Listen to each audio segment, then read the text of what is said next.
Hi guys, Raikishori রান্নাঘরে আপনাদের সবাইকে আবার স্বাগত জানাচ্ছি। আজকে আবার চলে এসেছি একটা নতুন রেসিপি নিয়ে, একটা নতুন রান্নার রেসিপি নিয়ে। আজকের রেসিপি হচ্ছে কচুর পকোড়া। প্রথমে কচুগুলো এরকম কেটে নিয়ে কচুর ভেতরের যে শাঁসটা ওইটা বের করে নিতে হবে। কাঠি দিয়ে বা চামচ দিয়ে ওর ভেতরের শাঁসটা প্রথমে বের করে নিতে হবে। প্রথমে কেটে নেওয়ার পরে খোসা ছাড়ানো যাবে না, কিন্তু খোসা ছাড়িয়ে দিলে কিন্তু ওর শাঁসটা বের করা যাবে না।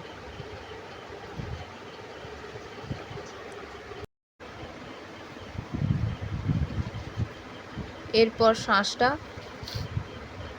বের করে নেওয়ার পর এইভাবে আস্তে আস্তে করে কচুর খোসাগুলো ছাড়িয়ে নিতে হবে। দিলে একটা পাতলা শাঁসের একটা লেয়ার থেকে যাচ্ছে, এই যে দেখতে পাচ্ছেন এইরকম থাকবে, একটা রিং রিং টাইপের চলে আসবে, দেখতে সুন্দর হবে। এরপর জল দিয়ে ভালো করে ধুয়ে নিতে হবে, বা জল দিয়ে ভালো করে ধুয়ে নিচ্ছে।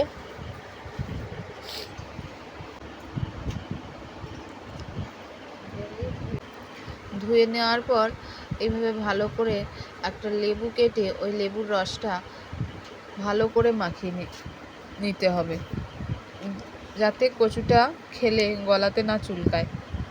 এরপর মা সেদ্ধ করে আলুগুলো রেখেছিল, ওই আলুগুলোকে মাখিয়ে নিচ্ছে। আলুটা এইভাবে ভালো করে একেবারে যেন দানা দানা না থাকে সেরকম সুন্দর করে মাখিয়ে নিতে হবে।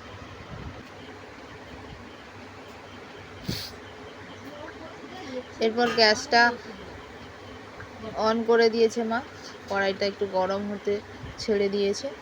কড়াইটা গরম হলে কড়াইতে তেল দিয়ে দেওয়া হবে। যেহেতু আমাদের কচুটা কাটা হয়ে লেবু রস মাখিয়ে নেওয়া হয়েছে, লেবু রস আর লবণ দুটো মাখাতে হবে। দিলে কি হবে না, কচুটা কিন্তু গলাতে আর চুলকাবে না। আলুটা মা মেখে নিয়েছে, এবার কড়াইতে তেল দিয়ে দিল।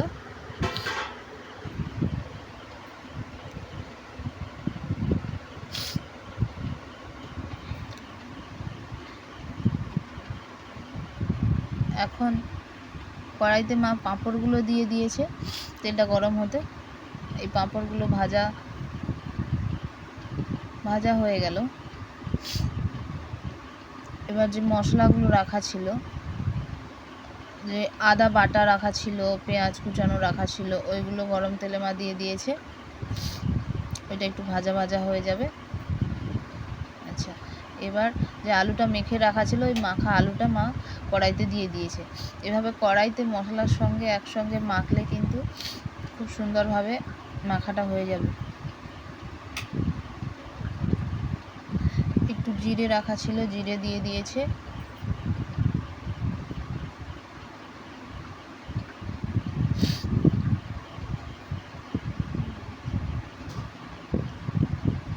এরপর ছিল কুড়োনো নারকেল কুড়োনো, এই আলুর সঙ্গে দিয়ে দিয়েছে। এইভাবে মিডিয়াম আছে ভালো করে এটা কড়াইতে মিক্স করে নিলে খেতে কিন্তু টেস্টি হবে। একটু গুঁড়ো হলুদ দিয়ে দেওয়া হয়েছে।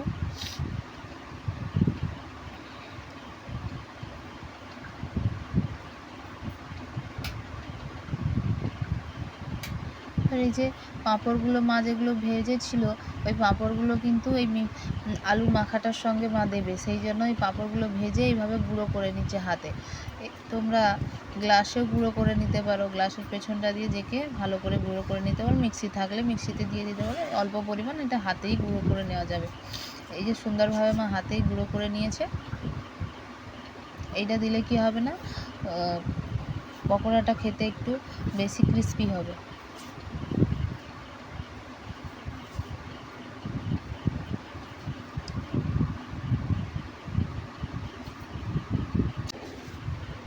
এরপর একটা গরম মশলা, ওইটা মা 1 চামচ গরম মশলা অ্যাড করে দিয়েছে আলুটাতে। গ্যাসটা কিন্তু মিডিয়াম আঁচেই জ্বলছে, ওইভাবেই আলুটা মাখা হচ্ছে।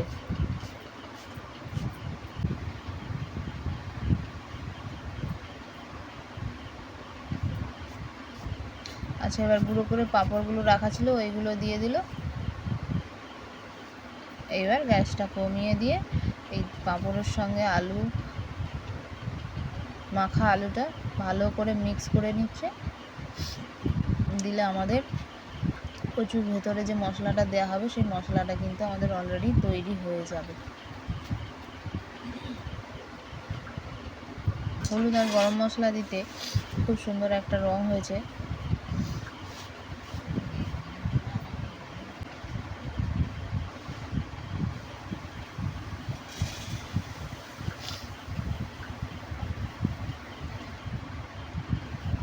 এখানে তোমরা গরম মশলার জায়গাতে ম্যাগি মশলাও ব্যবহার করতে পারো,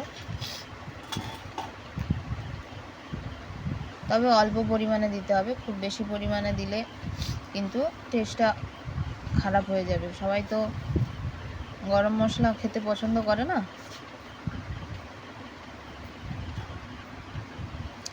তাই সেখানে ম্যাগি মশলাও ব্যবহার করতে পারো।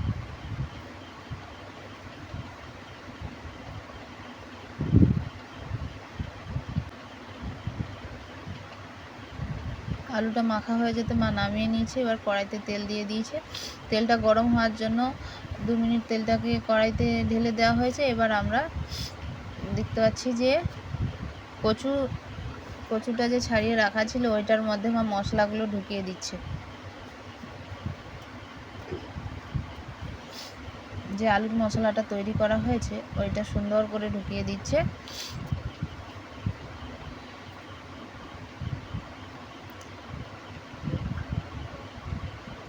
এটা কিন্তু দোকানে যে ভেজিটেবল চপ হয় ওই রকমের সাইজটা হচ্ছে, ভেজিটেবল চপের মতনই, বেশ গোল গোল লম্বা লম্বা হয়ে যাচ্ছে দেখতে।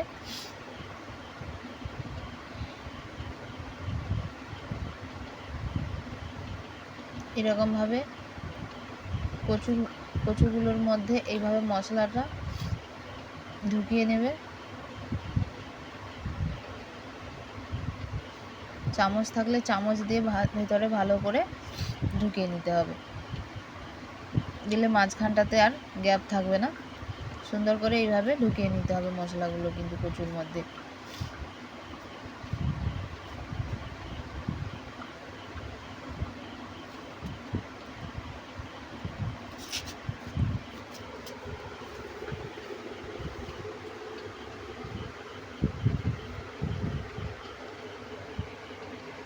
কচুর মধ্যে মশলাগুলো ঢোকানো কমপ্লিট হয়ে গেছে। এবার বেসন রাখা ছিল, বেসন, অল্প পরিমাণে লবণ, অল্প পরিমাণ হলুদ, পরিমাণ মতো যতটা বেসন আছে তার সঙ্গে পরিমাণ মতো লবণ আর হলুদ, তার সঙ্গে কিছুটা লঙ্কার গুঁড়ো আর জাস্ট খুবই অল্প পরিমাণে একটু খাওয়ার সোডা, বেকিং সোডা যেটা, সেইটা মা দিয়ে দিয়েছে যাতে পকোড়াটা একটু খাস্তা হয়। না চাইলে কেউ যদি না চায় তাহলে নাও দিতে পারে, তাতে কোনো অসুবিধে নেই। যারা হয়তো খায় না তারা নাও দিতে পারে, না দিলেও কিন্তু টেস্টি হবে। এভাবে ভালো করে বেসনটা কিন্তু মেখে নিতে হবে, বেসনটা ভালো করে মাখলে তবেই কিন্তু খাস্তা হবে।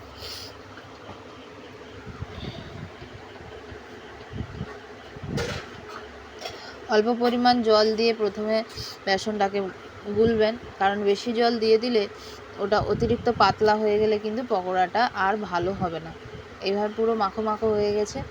এবার কচুর মধ্যে যে মশলাটা ভরে রাখা ছিল ওইটা মা বেসনে দিয়ে দিয়েছি।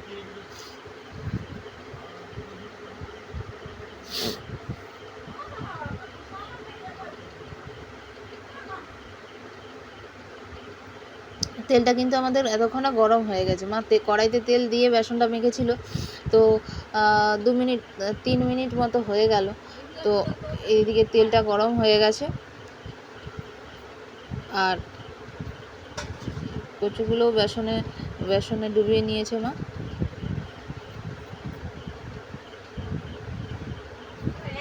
এবার এই যে কড়াইতে ছেড়ে দিচ্ছে।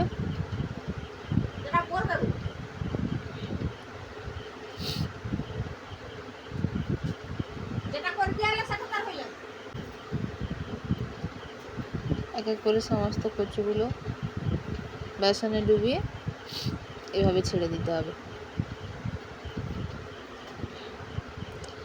কিন্তু ভালোভাবে গরম হলে তবেই তেলে ছাড়বেন, না হলে কিন্তু ভালোভাবে ভাজা হবে না।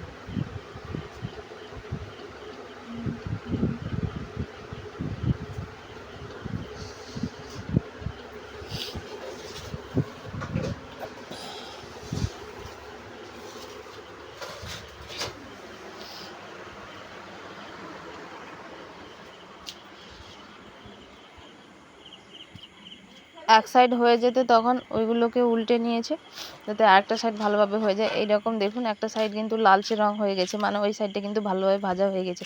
কারণ লাল করে ভাজবেন, কারণ কচুটা তো সেদ্ধ করা হয়নি, তো ভালো করে ভাজলে তবে কচুটাও সেদ্ধ হয়ে যাবে আর আমাদের ভাজাটাও খুব সুন্দর হয়ে যাবে। এভাবে কিন্তু লাল করে ভাজবেন।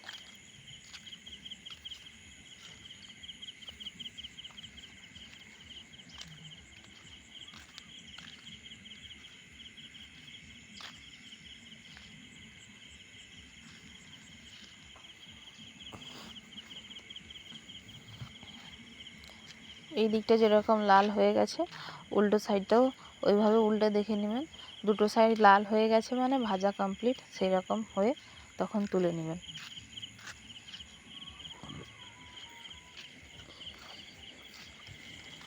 মা পকোড়াটা তুলতে তুলতে আপনাদেরকে বলে দিই, আমরা আমাদের চ্যানেলে প্রত্যেক দিন নতুন নতুন একটা করে রান্নার ভিডিও দিয়ে থাকি।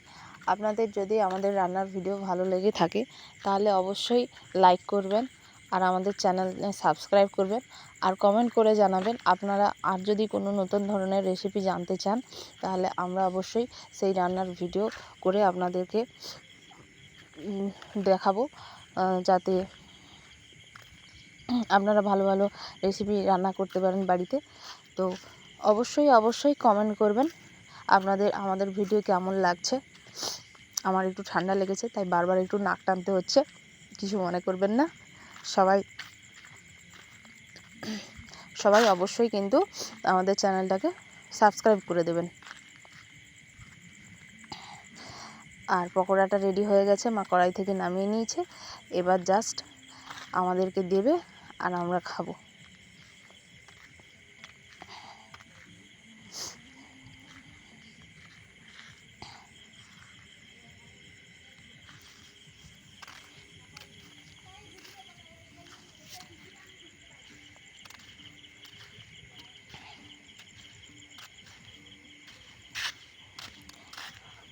পকোড়া ভাজা কমপ্লিট। এবার এর সঙ্গে আপনারা যে কোনো ধরনের সস অ্যাড করে দিতে পারেন। কারো যদি সোয়া সস ভালো লাগে নিতে পারেন, আর না হলে টমেটো সস ভালো লাগে টমেটো সস দিয়ে এইটা খেতে পারেন, খেতে খুব ভালো লাগবে। আমরা এবার খাই, আমরা টেস্ট করি, আর আপনারা আমাদের ভিডিও দেখতে থাকুন, লাইক সাবস্ক্রাইব করুন। সবাই ভালো থাকবেন। শুভরাত্রি।